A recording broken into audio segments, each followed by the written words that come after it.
I'm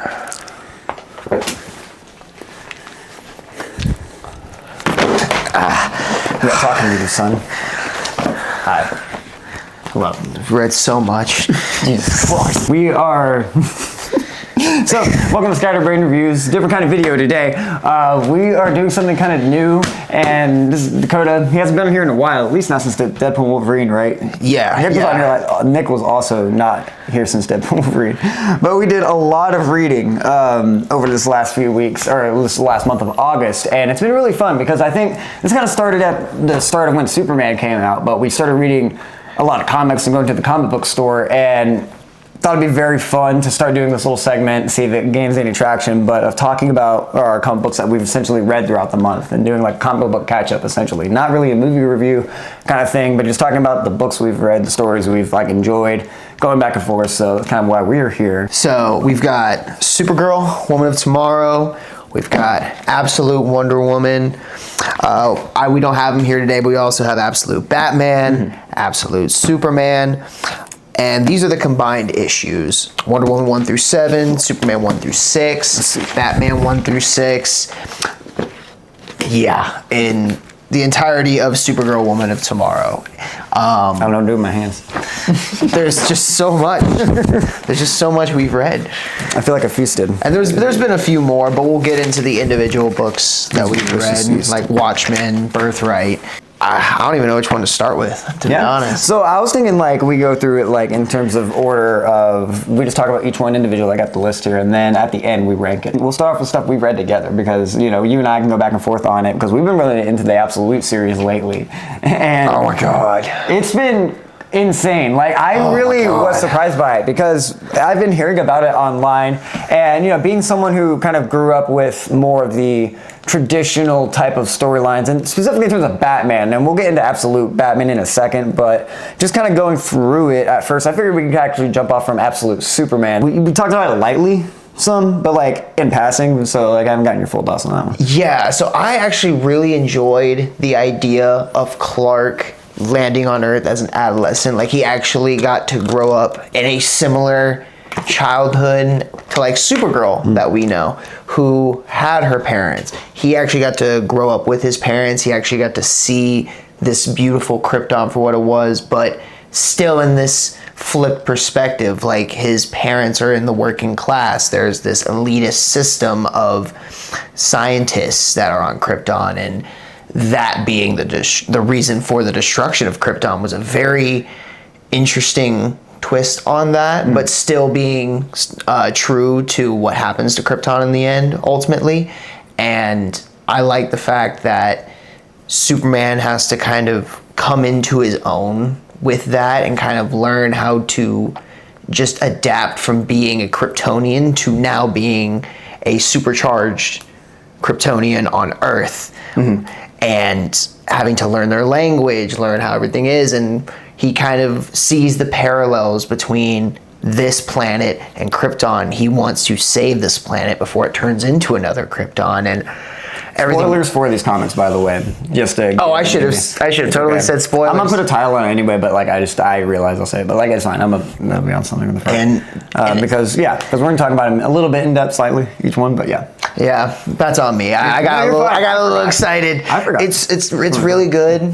I really enjoyed it, and everything with like the Peacemakers and the Omega Terrorists. That was such a good surprise. The Peacemakers were insane. It's funny like how like topical now Peacemaker I feel like has become in the conversation since the show and stuff like that. But with Absolute Superman, I thought it was really interesting going into that because you and I grew up on the more Man of Steel.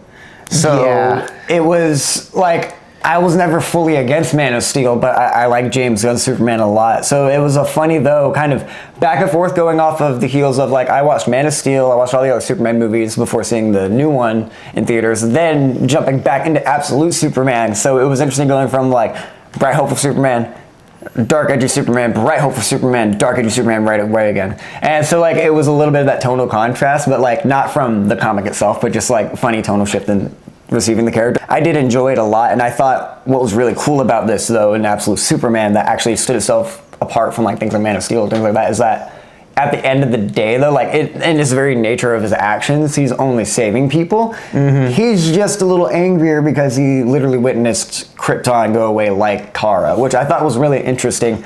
One could argue it does beg the question, if they use Kara later, how will that be different? Like, how will those characters differentiate each other? Yes. But like, I don't really, we'll get into that later if that happens. For now, though, this version of Superman is really interesting, and I love the parent stuff, and that was my most fascinating aspect of it, was like the parent relationship and how Jor-El and Kara are scientists typically in the canons that we're used to, and in this case, in the recent movie, they kind of switched that up, but they were still scientists. In this, though, they were like working class like Pa and Ma Kent, just on their planet, which I thought was really interesting.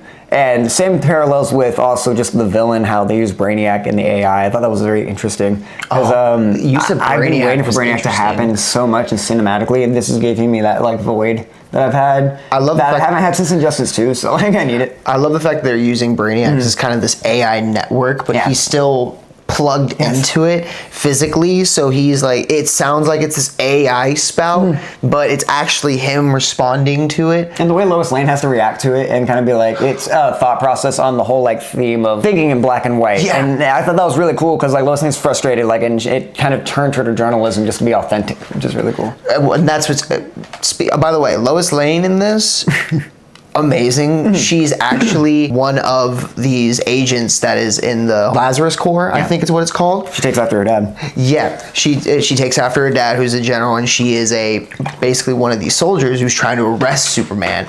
And for the first time, she wants to, like he just said, she wants to write her own journal about Superman because whatever this Brainiac is spouting out is not fitting what she's trying to say about Superman at all. Yeah. And she has to take after it personally in this journalistic kind of way. And I really enjoyed how they took her character, and then everything from like the AI suit and how that guides him through like his thought process and how he can't fully control his powers yet. Yeah. So his AI suit, which was It's also like a his living spaceship. organism, which I really like because it does beg the question too, like a living organism that helps Superman. Everything kind of has a parallel of good and bad. Like you have Krypton paralleling Earth and Earth paralleling Krypton, but you also have even the suits, like the AI of Clark's suit being a good AI that's helping him compared to something like a Brainiac. I thought that was really fascinating. I'm more interested in that, admittedly, than I am where the ending left off, but I'm still excited to see where the ending left off. Regardless. But like, it's interesting. It does I was get my actually attention. just about to segue into that with Yeah. the very last page about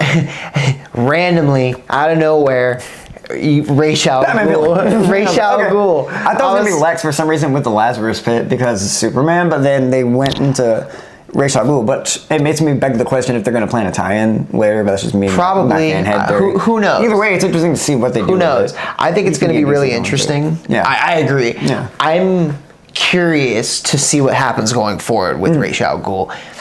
It was very like left turning. It felt like just a random like he said, Batman villain to throw in there. Because they do use the title Lazarus, but it's like I was thinking more of that just as an entity for now until we get to something later. But I was like, well, okay, literal Lazarus. It Pit, wasn't. let's go. It wasn't fully random, Yeah. but I wasn't fully expecting Ra's al Ghul to be in this particular line of comics just this soon. So I'm excited to see where this Yeah. goes. Curious. I'm not necessarily worried, but like that direction kind of was like, okay. You know, All right. It does make me realize, though, I was like, Ra's al Ghul could technically sort of fight Superman because he is like invincible, which I haven't really thought about that concept before. I thought that was really interesting. Where I'm like, now I'm interested to see that. Right. Like curious to see how this Ra's al Ghul were to fight fight Superman Yeah. at this particular time, like rather than it being a Batman tie-in. So What did you think of the Ma Pa kind of relationship before we jump into the next one? I really enjoyed the relationship that they had. This kind of adolescent alien landing on their property. They're struggling on a farm. They can't get rain because, you know, the Lazarus Corps has control of the weather in this particular line. They have control of a lot of things. And I really like the fact that they see that this child is like an angel, and Kal-El has to like learn his way through being a human. He Yeah, like literally actually adapt to the language and everything. and through Ma and Pa Kent's, you know, relationship and him being with them, he uses the AI to like download all of these languages and learn all these things about humanity so he can learn how to interact with them, and he realizes the good humanity and the Yeah. type of people he wants to save because he sees the parallel in his parents and Ma and Pa Kent. So even though it shows that their interactions were very brief before he had to go, before Lazarus Core, Brainiac, and all that, the Peacemakers come and take him. Yeah. You could still tell that there was just enough of a connection between the two that really settled Earth as his home. That is his new home, and that he wants to protect this new home to the best of his ability. And I'm really excited to see the continuations going forward. I know there's more issues out right now that I haven't read, but I do plan on catching up going into September. So going into his best friend, Absolute Batman, the absolute unit he is, I would like to talk about that next. Because Absolute Batman, in terms of Batman's my favorite superhero of all time other than Spider-Man. So seeing any different take is always fun. And what I really got from Absolute Batman that really satisfied me was the fact that this felt like, in a nice way, not to be against Frank Miller's work, this felt like the idea of Dark Knight Returns, but I thought kind of improved upon, where you have an angrier Batman. Granted, this isn't Dark Knight Returns in the sense that it's older Batman. He's younger here. But I like that because he is lower class. He is struggling more financially, but he's helping his mom out. His mom's still around. He grew up in Crime Alley. And I thought that was brilliant because it really tackles the idea that Batman not being a billionaire, Batman not being rich would be among the social class of his villains. And I thought that was very well explored in this first issue. I just love the idea, and I thought this really, the Absolute world fit the theme or the tone of Batman a lot better. And really just kind of fit perfectly, in unison with everything. And I think it works because, they keep Batman inherently, and what I noticed about all the Absolute comics, Superman did it, this one does it too, is it keeps Batman still having his no-kill rule. It keeps him adhering to his ideology that makes him so interesting, so you can have villains still be around. And it's going to hit even harder because these ones are going to be his friends. So they're going to develop into something a little more emotionally connected. And I find that really good in terms of just a setup. We don't get all of it yet. Here we get Black Mask. I thought Black Mask was excellent, and I liked exploring him in terms of just this dark descent that comes into Gotham and just decides to cause a little chaos because he wants to own everything. And I really enjoyed, that's what Black Mask usually is. This one brought a different kind of menace to him that I'm not used to seeing. And it felt like something akin to really menacing from Arkham Origins, but mixed in with that menacing nature that he had to me in Birds of Prey. But just kind of a lot more demented because Absolute World feels a little more, a bit uglier, and I got a lot from this, especially with also, and then I'll let you get into your thoughts because I've been going, but the thought of how they tackle where the Waynes go, or what happened to Thomas Wayne. I found that really interesting how dark it was able to go with that, but still be about hope in a way. This Batman is very inspirational, not just mentally, emotionally, but physically. I found that very powerful because it was dark, but it didn't insult Batman in any way. He's not tossing people in the sewer with dynamite attached to him and smiling about it. Is someone who does want to not kill and adhere to those ideologies. It's going to show how that's going to be harder later on. I really enjoyed that about this. I don't know. I loved Absolute Batman, but what did you think? I actually really, really enjoyed Absolute Batman so much, and I'm a little farther ahead than he is on it. He only got to read the first book, which is The Zoo.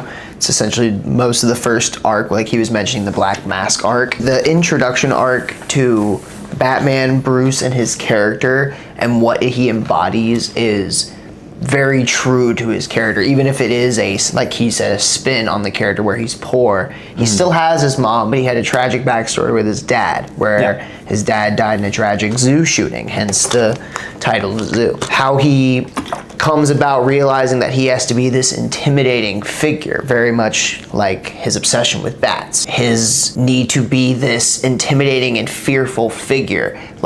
He has to, like you just said, he has a no-kill rule, but he is extremely brutal, brutal, and so much so that he doesn't necessarily he doesn't even necessarily do it for show per se, but he does it to literally instill that fear into the people that he's fighting.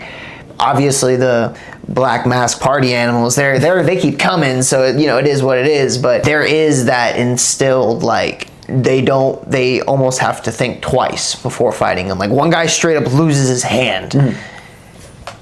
Doesn't kill him. Just straight up loses his hand with the axe that's on his chest. That is the bat symbol. Not to get into any spoilers with the next few issues because he hasn't read them, but I'm a little behind you in Batman. Yeah, but to say the least, I really, really liked what they did with Freeze, and I'm really enjoying what they're doing with Bane. I'm so excited to see Bane. Holy I've been needing shit. Bane in my life, like good Bane. I'm terrified. I've gotten good Bane in a long time. No. I'm terrified, dude. Like, I'm terrified of this man. And it only makes me wonder how, like, much of a different level. This is something we didn't talk about because Joker is one of my favorite DC villains / characters. Yes, so the fact that the spin on Joker is that he's the billionaire. We're people that never get tired of Joker. He's one of the top 10 richest people in the world, most influential. Throughout this series, I'm not going to say much, but we've got a small glimpse of what this character is. Even though we've never got a full glimpse or a full look of him, we get those ideas of this Joker is not to be fucked with. Like, he is going to use his power and influence exactly how we know Joker would use that type of power and influence in the world. And I like how it's the direct opposite of Bruce. And it's also like the ironic use of his name instead of him laughing all the time, he's not laughing. He smiles but never smiles and makes jokes, but he never laughs at the jokes he makes, or he never laughs at the jokes made at him. It is a very, very interesting dynamic and very straightforward. And like he mentioned before, all of his childhood friends being basically his old villains from other iterations. Ed Enigma, Oz, Penguin. Who's your favorite out of those so far? I don't want a little more context, but you don't have to say it. You don't have to. I have just a little bit more, but for right now, I would say Killer Croc and or Waylon. Yeah. And I would say probably Ozzy right now. Penguin. It's kind of hard because we haven't really got like a whole lot of each one outside of their relationship strictly with Bruce. It's kind of hard to tell right now, and I'm really excited to see what it keeps going forward and how it's going to keep escalating, because just right when you think it gets into these crazy stakes, it just gets bigger. It feels like everything is just getting grander in scope. And yeah, it starts off very personal, but then slowly kind of builds out, which I'm liking so far. Which is very... Even the first few issues that I read were like... And it gets even more grand. And again, with saying very little, it gets even more so in those next 4 or 5 issues that you need to read. Like, it just gets bigger on that. I'm excited for what comes next. I'm completely caught up in Absolute Batman, so... Glad you enjoyed it, man. With that being said, read Absolute Batman. But going into next of the Absolute series, Wonder Woman. Absolute Wonder Woman. Dude, this was like, I read this today. You really hyped it up. And like, I really... So I gotta say, it took me a minute to kind of get settled into it. And I gotta say, it's because I think that with Absolute Wonder Woman, it took me a minute to kind of just get used to the pace it was going at. But like, when I realized what it was doing, I came to really appreciate it, because I was like, this doesn't feel like an introductory piece at first, but then I was like, yes, it does, because the way it kind of interweaves with its origin, all the Absolute series kind of do this, but this one was the most relevant and like having to let me sink in with it. And I thought it really worked though by the end, because I thought it came together, and it kind of worked in that similar issue where I have Absolute Superman, where it was like this totally subjective thing, but like seeing Steve Trevor and seeing that, I was like, I'm tired of Steve Trevor.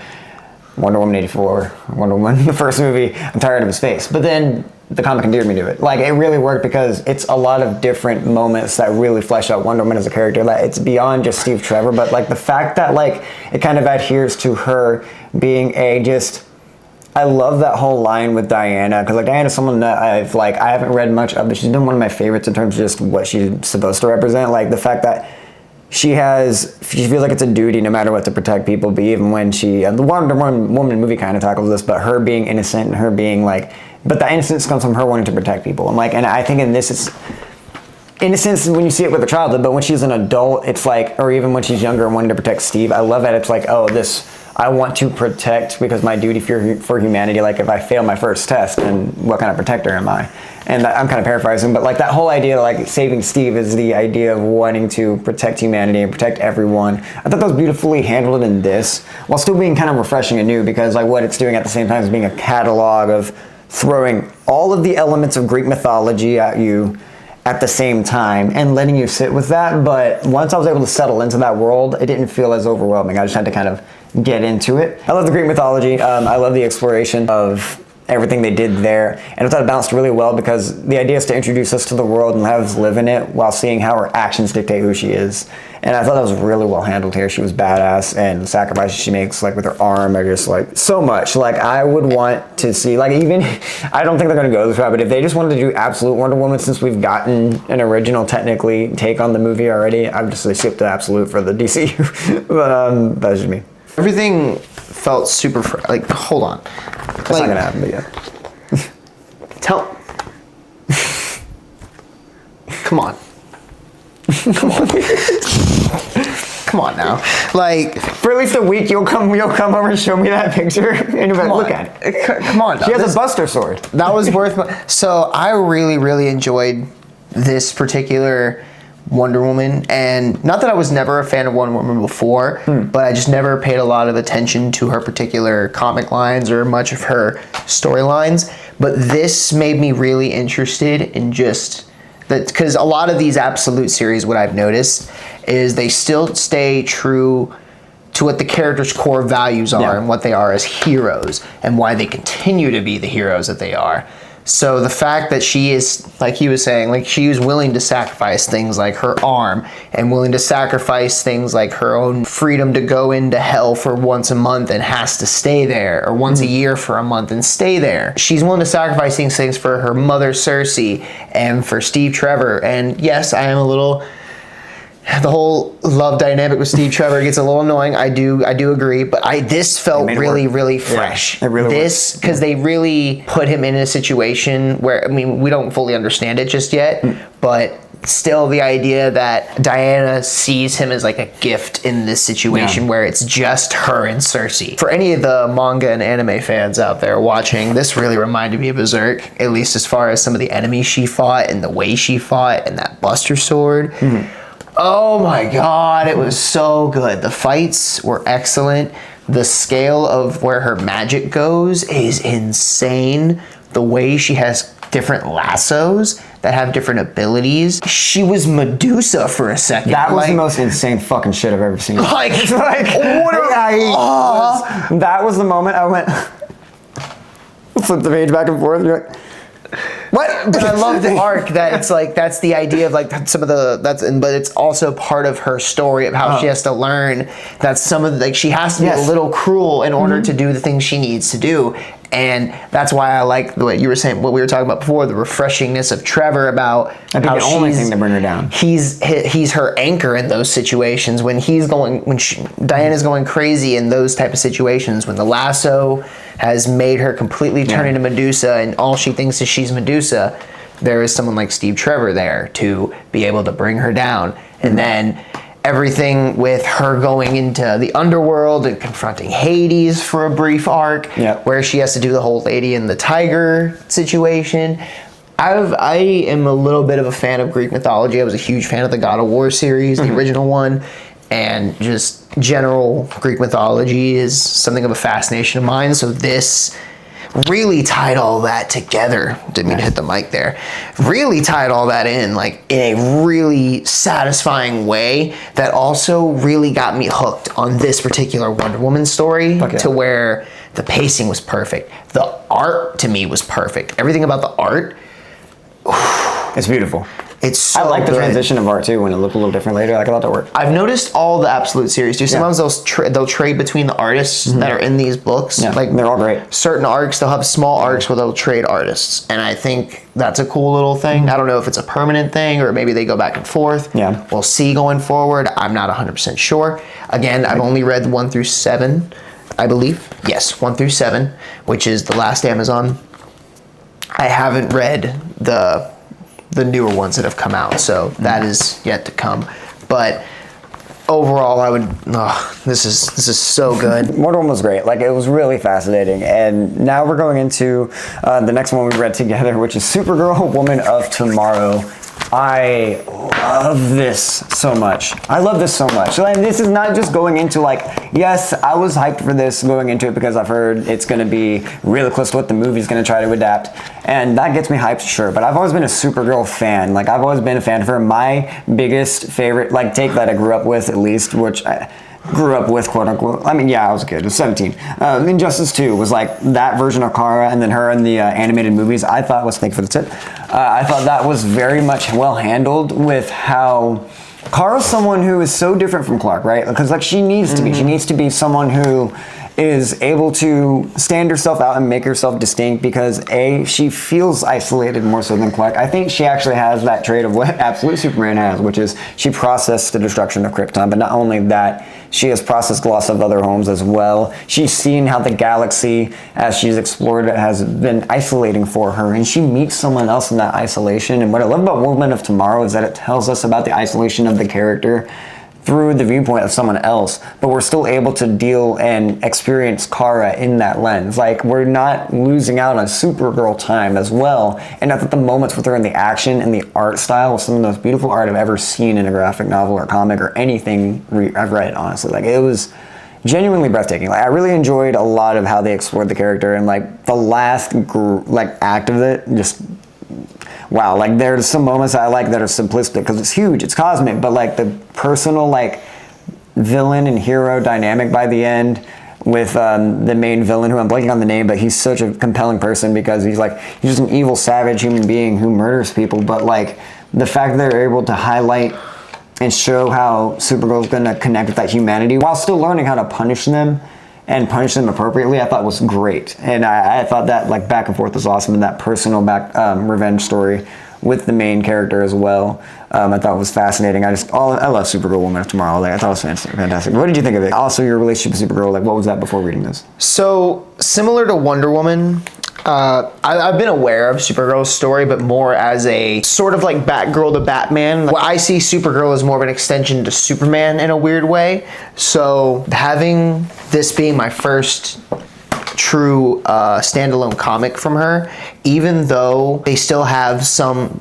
Superman's never in it at any point, but he is mentioned by name because some of Superman's previous enemies that have probably come to Earth at some point, or maybe sent some alien's brother, cousin, whoever into the Phantom Zone, they want to now take out the fragile little cousin of Superman. I really enjoy the fact that this is not like your typical backstory type of comic where it's seen from the point of view of someone else. We're kind of in the shoes of the person telling this story, because we literally just come upon this Supergirl who is drunk at a bar and is now taking out people with this massive S on their chest. And oh wow, she can fly and do all these crazy powers. Immediately introduced as different from Clark, but familiar with the powers. Really exactly. Cool. So it's very interesting, the spin of how we get to be slowly introduced to her backstory and trust being. Basically, I started getting more faith in Supergirl as the narrator started getting more trust and love for Supergirl, and I loved that. I loved the fact that I was gaining this love and trust and this amazement for Supergirl through the eyes of this, not just the person, as I mentioned, narrating. It's very interesting, but that her relationship with Kara just transcends very well into their own personal issues. The villain's name is Krem. I love the fact that Krem was pretty much the main villain of it all, but it wasn't the original objective for Supergirl at all. No. This was originally or most of the time it is a revenge quest, but mainly for our narrator. The way it escalates is great, like how it escalates into a very personal journey of both of them going after Grimm. Since this is basically going to be the adaptation that James Gunn is going to wrap his movie around, I was very excited to not only see where the direction of that was going to go, at least generally, but also just get my first real introduction to Supergirl. And honestly, it made me want more of it. It made me really want to see more of Crypto Supergirl, not just in a comic form, but also made me really excited to see what James Gunn is going to do with it. Like, I'm actually genuinely, to see that movie, man. I'm ready to see It's a different creator, Lobo. it's a different director. Like, so like we're gonna see a nice different vision, but still be in that world. And it's gonna be that first like outside of James Gunn. Then we have Clayface filming. Not to get into that. But Yeah, but point is, I'm just very excited to.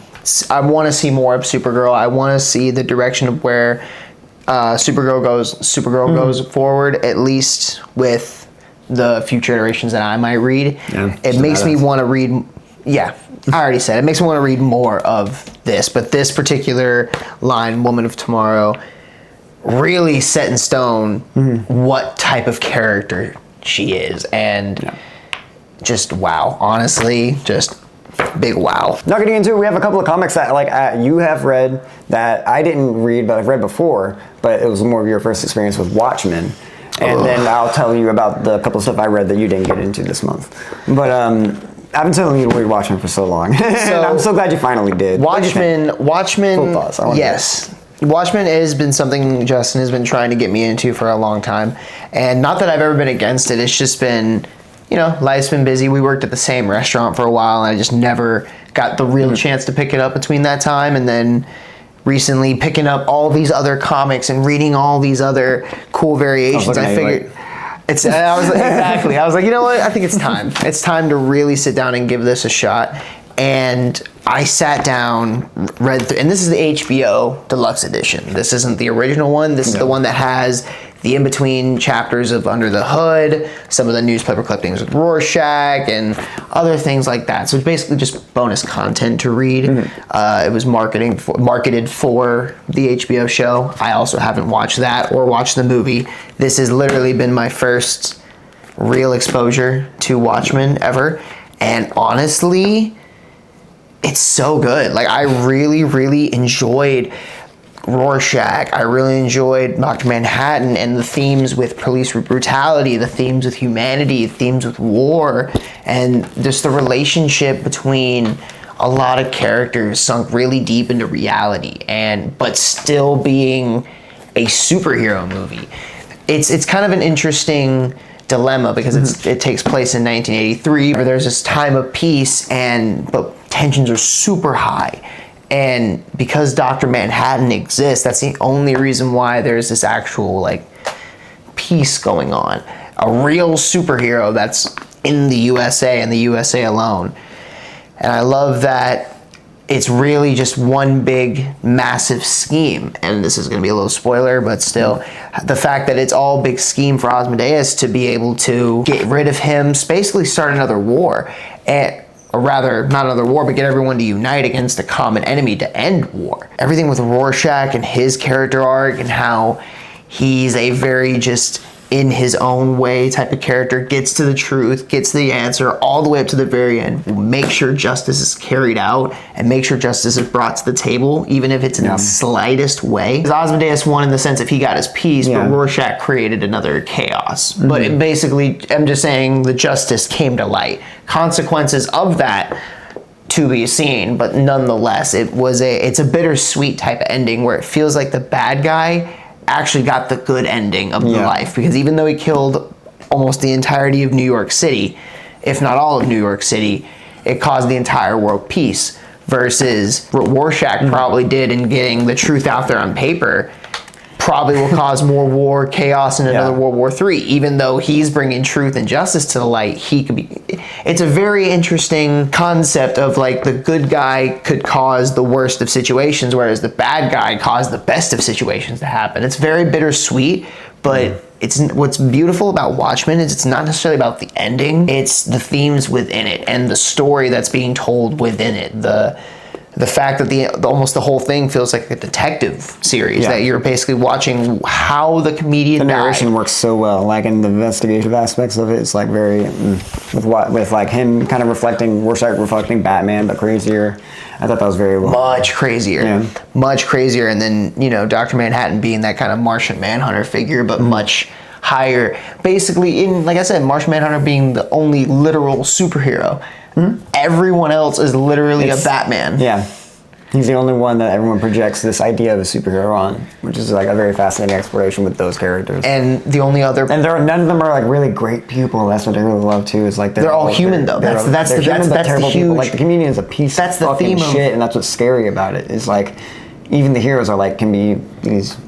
Yeah, I mean, what I love about Watchmen is or at least the graphic novel is the alludement, like he said, the alludement that a lot of these characters outside of comedian are not great characters. The fact that Hooded Justice was alluded to be a neo-Nazi, even though he was the very first superhero to make the papers. Yep. Like, it's very interesting to see that even, like he just said, you're the greatest heroes that are on these fad papers and all these crazy, like, even the reality of it is some of your favorite heroes very much. That's why I also, side note, like The Boys so much, is it really shows that there's a side to superheroes. The Boys, the show, not the comic. There's a side to the common asterisks with that. There's a side. There's a common theme that I like the fact that there is a darker side to super. Not every superhero is just a superhero because they're justice. Like, and if you're bad, you're just a supervillain. No, you can be portrayed as this hero in like media and modern media, but behind curtains, if you play the lie well enough, you can be this massive piece of shit. Yeah. And Watchmen plays that very well. Comedian, fuck the comedian. But weirdly enough, like, it's the weirdest thing when he's like an antagonist, but he's also the movie centered around him. But yeah, he's not the main villain. And it's very fascinating. It's very interesting. The story really makes you hate him, but at the same time, you have just enough sympathy to be like. What's scary is like I think what's scary about him is like if you've had a cynical mindset in your life, like just his worldview of like the piece is not getting any better. But it shows how he perpetuates that problem, ironically. Like, he's a part of making that a constant systemic thing. Yeah, like, he's a part of the problem. He's part of the police brutality that he also perpetuates in. He hurts people. He does things. So, like, he does exactly what he's calling the world out for, which is the hypocrisy and the joke with him, to me. Exactly. It's a hard dive into once you read it. You're like, man, it's thick with content, and I'm in a mood now. But it's worth it. It's worth the climb through. Now, going into, I think, just the comics I've read that, in my own time that I really enjoyed. That was kind of speed run through this so we can get into our ranking. But I really enjoyed Batman and Robin, Batman Reborn. This is something really different because when I bought it with you at the comic shop, I thought it was a Bruce Wayne story because I just didn't look much into the Grant Morrison stuff. But I found out it was actually Dick Grayson taking on the mantle of Batman and training Damian Wayne.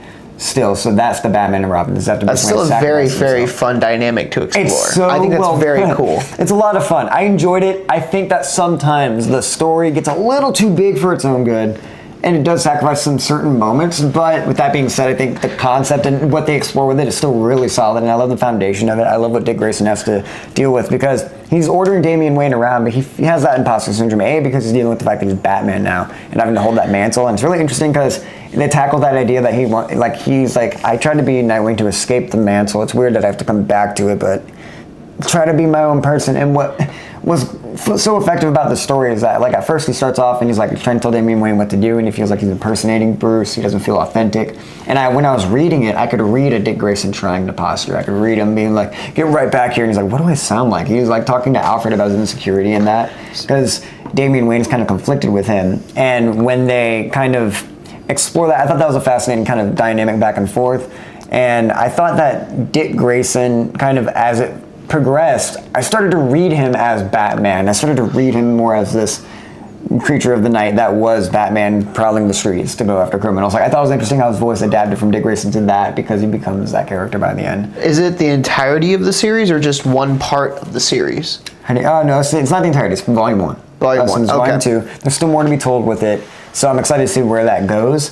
Definitely excited to read more. This one focused a lot on characters that I'm typically not used to seeing explored a lot, other than like the Arkham series. But we got Professor Pig is a really proponent villain of this one. He's really fun. Fun is not the right word. He's crazy. But he's obsessed with making people perfect. And it's really interesting in exploring the psychology with him in a way that still kept it.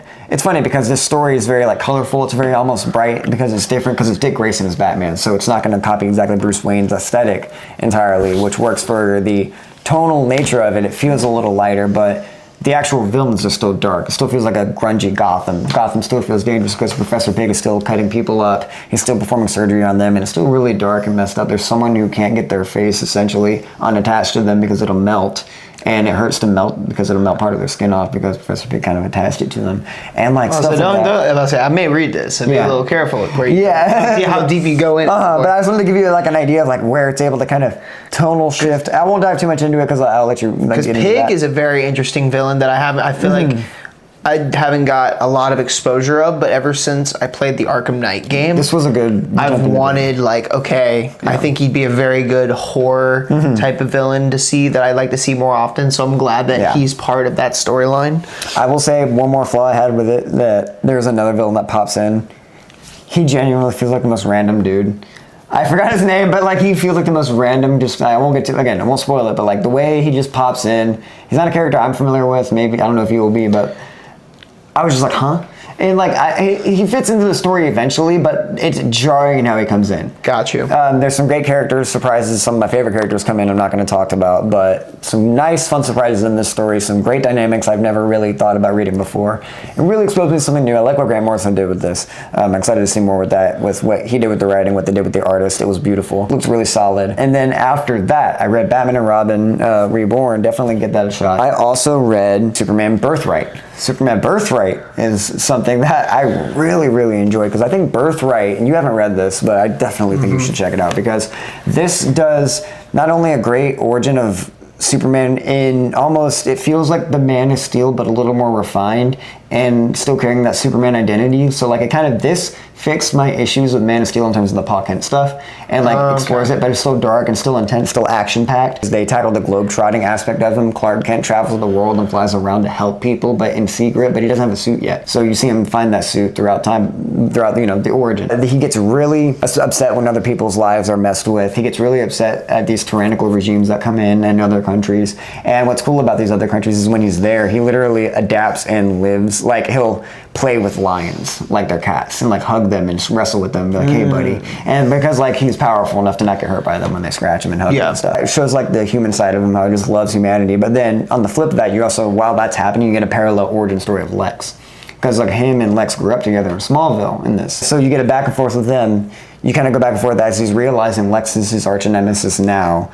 You get flashbacks with them of when they were in school together. You know, Mom can talk about how he's always isolated and stuff. His dad definitely did things to him that are very abusive and scary. And like, it's really cool how they kind of explore the dynamic of Clark and Lex and how they become villains against each other. Also in that, you get an amazing Lois Lane. She's really solid. The reporting angle they tackle, it's genuinely one of my favorite Superman stories I've read. I mean, I'm excited to read Birthright. I think Birthright's going to be a good one.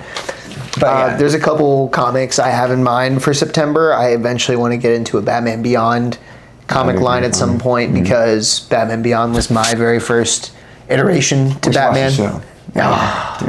Oh, don't get me started. I'll watch it right now. Yes, I had to look at my phone for the ranking. It's time, man. It's time to rank them. Let's see that list. So, whip out that list. So who's going to give out the ranking first? So I was thinking we go from our top. I have 6 here written down. You have? I have 5. 5. Okay, so I'll go to my least favorite, which is one you haven't read, just so it equals out. Because I wrote 6 on this list. My number 6, my bottom tier. Still really enjoyed it. Had a lot of fun, but it's Batman and Robin, Batman Reborn. That's my least favorite. I think it is fun, but like I mentioned, there are parts in it where the story is fun, it's exciting, the character exploration is nice. I like the dynamic between Dick and Damian. Sometimes, again, though, that story just gets a little packed. I think sometimes we get really attracted to one story, another villain kind of takes the spotlight in a way. I was just like, I'm not as emotionally invested in you as I was this other villain that was into it. But that's just kind of my thing with that. That's why it's not my least favorite. And plus, I'm just attached to some of these other comics a little more with the characters. But I'm excited to see where this dynamic goes. Maybe it'll climb the list as I read Volume 2, stuff like that. Always with asterisks. But Volume 1, comfortably at number 6. My number 5, even though like I said, I really enjoyed it, was actually Absolute Superman. Mainly because the small flaws I had with it were very similar to what his problems were with Batman and Robin, even though I haven't read it, is the world started getting really big really quickly. And some of the other Absolute series also, the world also gets pretty big, but not nearly in the scale it feels like as Superman as quickly as it does. But the main flaw was just some of the pacing it had, and just overall, it was great. It just wasn't my particular favorite of the ones I've read this month, and definitely compared to the other ones I've read this month. Just great time, just number 5 on my list. Number 5, Absolute Superman. It's definitely number 5. I enjoyed it. It was fun. I think what I told you before, I think right now, specifically where I'm at in life, I'm enjoying my bright, hopeful Superman. So like this was like fun read Elseworld stuff, but like I've just been into, I've grown up with edgy Superman with Injustice and Man of Steel. I'm just getting into the bright, hopeful Superman more as an adult.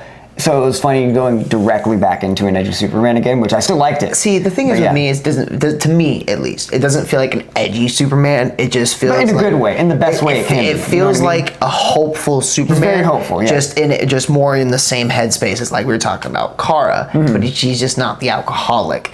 So he's just handling it with a lot different levels of cope. Or he's coping with it in a lot of different ways. So I do see where you're coming from. I do think that it's definitely way different than having, say, like an Injustice Superman. Oh, so different. Like to clarify, it's very different. I just like in the tone. Yeah, just as an example, but I would say it doesn't feel edgy to me, but I see where you say by that. And I see what you mean by that, to where you can put that as number 5 as well, because as he just mentioned, we just got a fantastic Superman that is the definition of a comic accurate Superman of other iterations we've seen in the past, minus Injustice and minus ones like Red Sun. Yeah. And compared to just a comic I read recently, which is, on there as well. Going to number 4. What's your number 4 at?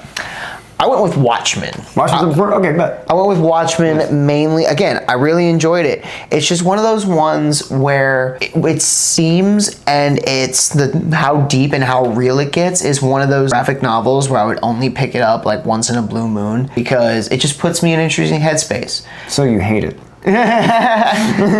I love how, like I said, the messages it gives and how it delivers its message. Yeah. It's a very, very good graphic novel. It just puts me in a weird, depressed headspace. No, so sometimes I'm like, exactly all right, I gotta put this. After reading it, I gotta put it away for like 6 months. You're like, that was hard to read. Yeah, same. Like it was. Same with the book. Same with the movie. Same with the show. All of it. All Watchmen is just sad. Sad, brutal. Good, but not in a bad way. Yeah, I really enjoyed it. Yeah, but I know what you mean, man. What's your number 4? Absolute Wonder Woman is my number 4. I really enjoyed this. I think it'll climb with age. Again, I think it's one of those things where it took me a minute to adapt compared to the other stories right away. This and Superman kind of fought for each other, but I found that I think Wonder Woman was a little more refreshing. I found it something I haven't seen in a while, and I appreciated its boldness to just throw you in and throwing all this mythology at you all at once in this one. Basically the whole story is one long action sequence, but in the action sequence you're learning so much about Diana and learning so much about her dynamic with Steve, but it's not repetitive to what we've seen before. It's all new in the sense that it's a different world around her. It's a different world in terms of it's darker. It's a little more harder for her to come out of and climb out of, because she's literally coming from hell. She's not coming from Themyscira, so like it's harder for her because she doesn't have that sisterhood and that unit there that wants to protect her. She has to develop that with her mom growing up. And I thought that dynamic mixed in with Steve was just very beautifully handled, and about their connection. I thought that was very human with Wonder Woman, Absolute Wonder Woman. I thought she was a badass as well. Just number 4, very refreshing in that. What's your number 3, man? Let's hear it. Supergirl, Woman of Tomorrow. You bitch, get the fuck out of my house. No, I'm kidding. Go ahead. Bronze is Supergirl, Woman of Tomorrow, mainly because I just really enjoyed, like I said, the idea of, at first the pacing is jarring, but again, because you're getting it from a completely different point of view, and you're basically starting it from her point of view, not just Supergirl, but her backstory. Before you even get introduced to Supergirl, you're getting the narrator's backstory and why her story or revenge leads to Supergirl. And again, that trust and bond that you get between the two characters is fantastic, and I really, really enjoyed how it evolved and how their lessons ended up merging with each other. And by the end of it, from Krem and Comet and all of these things. Comet was also, we didn't mention Comet, but Comet was very, very random. Random in the sense of like he just shows up in the middle of the comic. I need him in the movie. But I love Comet. I love the fact that Comet was there. And you see that horse galloping across space. But the reason why it's on number 3 specifically is because there's hardly any crypto. Oh, you know what? That's fair. Hardly any crypto. Hardly none. And not just, and the fact that the whole thing was a lie. Not the whole thing, but the fact that crypto was that was such a convenience. Yeah, that was a very big, like, okay. It did. That's fair. Honestly, it made sense. No, it made sense because how long they were on this journey for. Like, will that bother you if they do that in the movie? Yeah. Nice. Yes, it would. It actually would, because I'm like, no, crypto needs to be in this. I feel like I hope they change that in the movie too. But they do make it like he gets injured. But point is, if they make Crypto out of commission in the movie, I will be a little upset. Yeah, because he was technically out of commission in Superman, because it would be a retread. It would be. I think he should play a more role. You're right. I hope they do that too. Yeah. But neither here nor there. I think. It's my top 3 because it is just such a great intro to me to Supergirl, and just intro to her character and the parallel between her and Kal-El, Superman. The fact that it was also a cosmic journey and not an Earth journey is great for me. I love the fact that I got to see more journeys in space and not just in the confines of Earth. That very grand. That exactly, but not in the overwhelming way. So I really, really, really enjoyed that. And that's why it's in my top 3. It's just such a good. So it's a perfect place for bronze, I think, in this month's list. Honestly, it's really good. Awesome. My number 3 for me is going to be Superman Birthright. I almost said movie because it feels so cinematic. Like this, I really enjoyed how they dived into the exploration of, again, I talked about it earlier, but Clark's relationship with everyone. Mom Paul Kent relationship, his relationship with Krypton, his relationship with Lois Lane, his relationship with Lex. It's all dived into so perfectly in this origin story. Like the more I talk about it and think about it, the more I appreciate Birthright. It feels like a living movie. It feels like the hybrid of like Man of Steel with the James Gunn Superman tone fully fit together. That's what I really appreciate about it, but it also is a great dynamic. Like you really see a flawed Paul Kent and someone who is a human being, but they kind of explore kind of their tension too, but like it doesn't feel depressing or dour. It feels very appropriate for what this world is being set up for. I love Birthright. Absolutely adored it. What you looking at?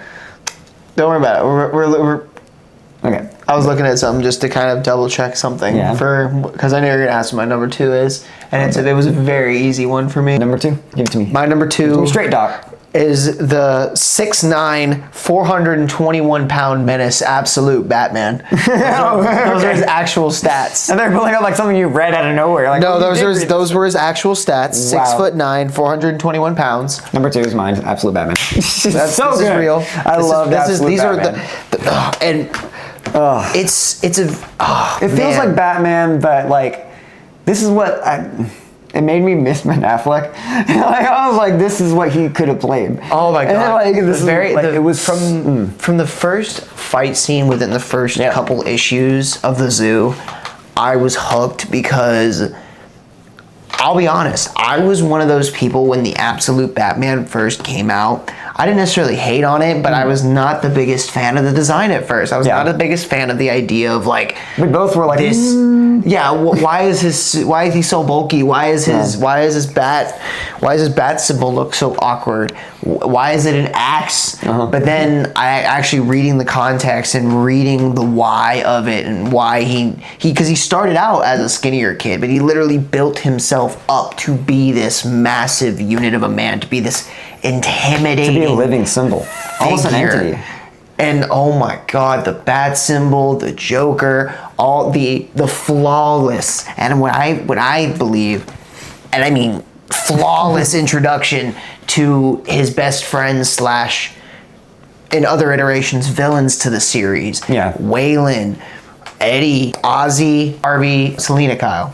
It's very interesting the way they just flawlessly introduce all these characters together without it feeling overwhelming, because they are his childhood friends. They're not villains. They're just his childhood friends with the personalities of those villains from other iterations. And you can see that all developing into a villain-esque take too. Like I like that they're also characters you're sympathizing with now. Like I love those conversations that Eddie has with Bruce. Like you feel like they know each other. Like it's not a sense of they're best friends, and it feels like it shows that they literally grew up with each other. And like you said before, the arc with Black Mask, in my opinion, was the perfect arc to start off this particular type of character. It introduces you to that seedy like criminal underworld, and how while deep, not like doing a bigger villain too early. While also showing the scope of how far the villains in this particular universe will, not just this universe, but in this particular Gotham will go. Like Gotham is basically going to be a cesspool. Black Mask is literally putting out bounties on people through helmets and having people kill random people for future hundreds of aspect is thousands. very well done too. So it's very, very cool how they, and all the things with Arkham, M, and all the other arcs and all the black sites. Very cool tie-ins. Very funny Easter eggs. I like the Arkham Asylum. Joker being still being the antagonist, but still being the perfect antithesis to I love that Batman's character. I love that he's the one friend that's not, or he didn't grow up a friend of Bruce Wayne. I love how he's the one person that didn't grow up still a friend of Bruce Wayne. the perfect antithesis nonetheless. You're going number one? Let's do it. Slap me with it. Absolute Wonder Woman, obviously. Oh, damn it. You said it right. I was going to say the same at the same time. Supergirl Wonder Tomorrow is my number one. Absolute Wonder Woman, Supergirl Wonder Tomorrow. Absolute Wonder Woman reminded me a little bit of Berserk. And Berserk is my favorite manga of all time. So there is a sort of innate, deep connection that I have with Wonder Woman from that for some reason, out the gate. When you told me it was your favorite absolute, that surprised me. So I figured it would be your number one, though. Yeah. When you told me that, I was like, okay, that's gonna be.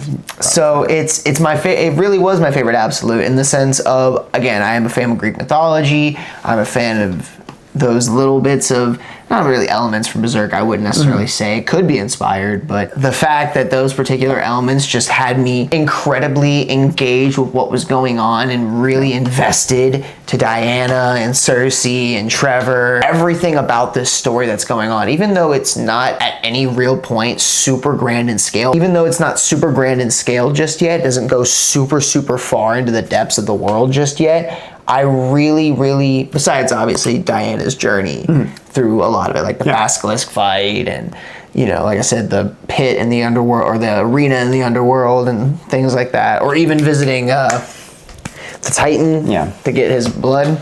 I really, really enjoyed all of those little things to where it just felt like a perfect story, even though it had some pacing issues. It felt like it kind of jumped into things at certain points. Felt like it did it in a way where I didn't mind it as much. It felt like it was meant to be that way. Where honestly, whatever happened before this, it clearly wasn't important enough for what's about to happen. So I'm fine with that. So that's the reason why I put it at number one, because I was just so engaged, so fascinated. Supergirl Woman of Tomorrow is my number one, but it just... Understand. The reason it's my number one, though, I'll say this, is that it's the first comic book ever to make me cry. Ever. I cried with this. Yeah, it made me cry at like 2 points, but the biggest point was like that scene where Kara finally just says that the world's so small. Like something about that really hit me, where like that was like at her lowest point in the story, and it was really interesting because like you finally just see like she really carries all that weight on her shoulder. The ideas that we see with Superman specifically, the idea he's supposed to be this protector, this savior of Krypton, this savior of Earth, this protector of people. For her, she feels like she doesn't have a purpose because Superman's fine on his own. He protects himself. You have villains talking about it all the time in this. That she has to live in that shadow on top of that. And you see how that really affects her. And like I like how in that moment and then the rest of the story after that, it's kind of her coming to terms with the fact that like, no, she's still a hero. She does it on a cosmic level. Like the story's so wide in scope and scale, but so personal. And that's why I love it so much. It feels like a movie that doesn't even, like, it feels like a movie. I say that because it's cinematic as hell when you're reading it. Can we talk about the green sun planet for a second? Yes, it's so good. I can't wait to see that. I hope they explore that. I really hope they do that. She's in the movie. a character who gets affected by things. She's someone who has to struggle, and she gets hurt by the things around her. She's vulnerable. The fact that she was like, oh, Clark was here for like what? How many minutes? And the fact that she was there for 24 hours, right at the last second, beats a dinosaur, says, "You are a little bitch." And she still yet has that moment where she's able to set the world's too small. Like she is still someone who is humble to have insecurity, which I like that at the end of the day. She's on top of things, but she's like that because she's still aware she has powers. She's also just a little crazier than Clark. So I like that aspect too, but she's still heroic. She's still hopeful. I thought this was just such a great, brilliant exploration of a character, and that's why it's my number one. So it's my favorite comic of the month so far. And, of the month. There's no so far. It's over. There's no more of it, but it's so good. Comic book Catchup. Comic books? Comic books are lit, dude. Top 6 of the month.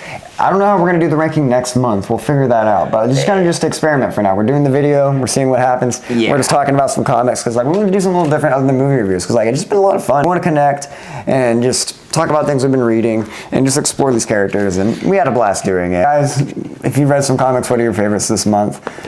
Please feel free to comment. We're going to be to comic. Feel free to comment, like, Suggestions, subscribe. please. Yes, suggestions. On any lines or any particular Please. comic lines. Enlighten us, educate us, join us on this journey of comics. We're done. We did it.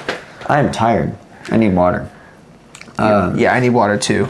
Give me the water. Your water's right next to you, dog. Thank you. Lights, camera, action.